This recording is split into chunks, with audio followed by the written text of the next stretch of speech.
All right, here's a live look at the aerial lift bridge this morning. The bridge is going up here for a potential ship that'll be coming on through. So yeah, this morning, it'll be good ship watching weather, and also through the rest of today, we'll see more sunshine with a little bit of fog rolling. That looks like a sailboat, actually. I think sailing is actually one of the more unique activities here.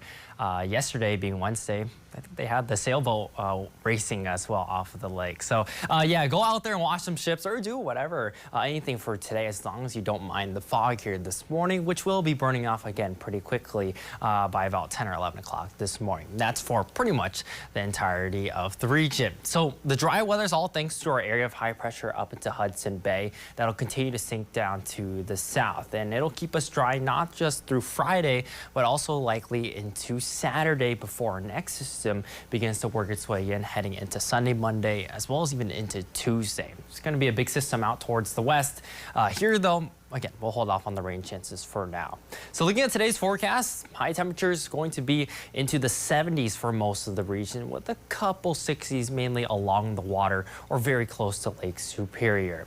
And so, again, very consistent with the sunshine for today. Today's beach forecast going to be good. Tomorrow will also be good in terms of the rip current risk, and water temperatures are still holding into the upper 50s with almost non-existent waves at the beach as well as over the water. So today's boating weather is going to be good.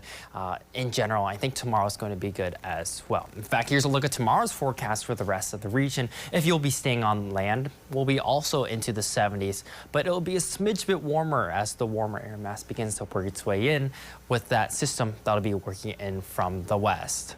So today we do have a small chance for a couple showers, not so much into the Twin Ports, but more so for northern Minnesota. Here's a look at 5 o'clock. It's going to be a shower or two, and if we do see a shower, it's not going to move all too much. So you'll likely see a quick spritz of rain, and then it'll kind of fade on off pretty quickly. Again, the rest of the region fairly dry through the evening hours. Any shower activity will dissipate, and we'll see clearing skies for tonight.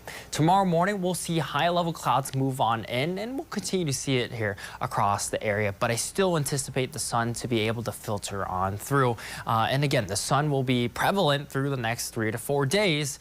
But by next week, things will be changing, both in the temperatures as well as storminess. So we're looking at above average temperatures for the central and eastern portions of the United States, and our humidity will also be increasing as we get towards Saturday and Sunday. And it'll start to become noticeably more sticky as we head towards the back half of Sunday, and especially into next Monday or this upcoming Monday. There's about a 60% chance of storms here Sunday night, 50% into Monday, 40% Tuesday, and 30% on Wednesday. Really, it's just decreasing confidence as we get farther out. But I do think we'll enter a period of storminess as we head into next week, thanks to the combination of heat plus the humidity. So we might get a couple heat alerts heading into next week, given that temperatures might be into the mid to upper 80s, maybe even 90s in a couple spots, mainly in for our inland zone. So we'll keep an eye on the heat. Otherwise, enjoy the cooler weather for the next few days.